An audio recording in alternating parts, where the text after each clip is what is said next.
In the summer of 1518, a woman stepped into the street and began to dance.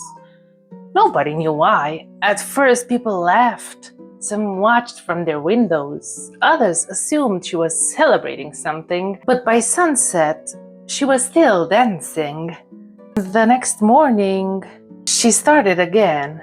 This woman was known as Frau Trofea. Historical records tell us that she danced alone through the streets of Strasbourg, hour after hour, day after day. There was no music, no festival, no celebration whatsoever.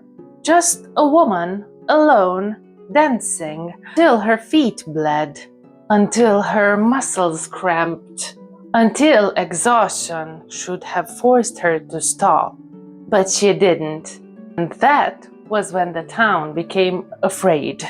Within days, something impossible happened. Other people began dancing too. Not one or two, but dozens. Then hundreds. Men, women, young, old.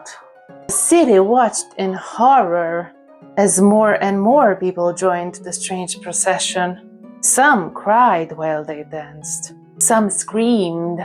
Some begged for help.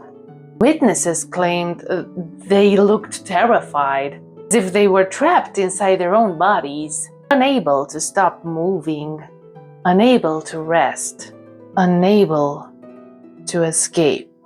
Now imagine walking through Strasbourg at night. The streets should have been silent. Instead, you hear footsteps, hundreds of them. The sound of exhausted feet scraping against stone, sound of people gasping for breath, the sound of bodies refusing to stop. Even in darkness, they kept dancing. Even in the rain, they kept dancing. Even after collapsing from exhaustion, some reportedly rose and continued again. The city had become a nightmare. And nobody understood why. Then the authorities made a decision. One that sounds unbelievable today. They believed the dancers needed to dance the sickness out of their bodies. So instead of stopping them, they hired musicians. They built stages. Imagine that. People collapsing in the streets while musicians played faster, as if the cure for madness was more madness. Well then, the plague continued, and with every passing day, the rumors grew darker. Some claimed it was a curse. Others believed it was punishment from God. Some whispered that evil spirits had entered the city. Nobody knew what to believe. Everyone knew one thing.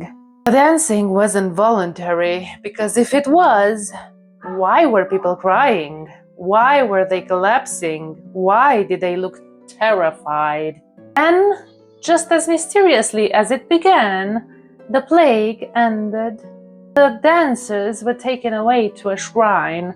Religious rituals were performed, and gradually they stopped dancing. The streets fell silent again. But the question remained. The dancing plague of 1518 is real. Official records from Strasbourg describe the event. Historians still debate what happened. Some believe it was mass psychogenic illness. Others point to extreme stress, famine, disease, and religious fear. I mean, it could have been shrooms.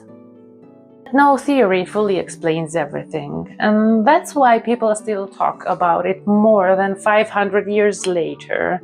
Because somewhere in the historical record, there is a city, a real city, where ordinary people suddenly began dancing and couldn't stop.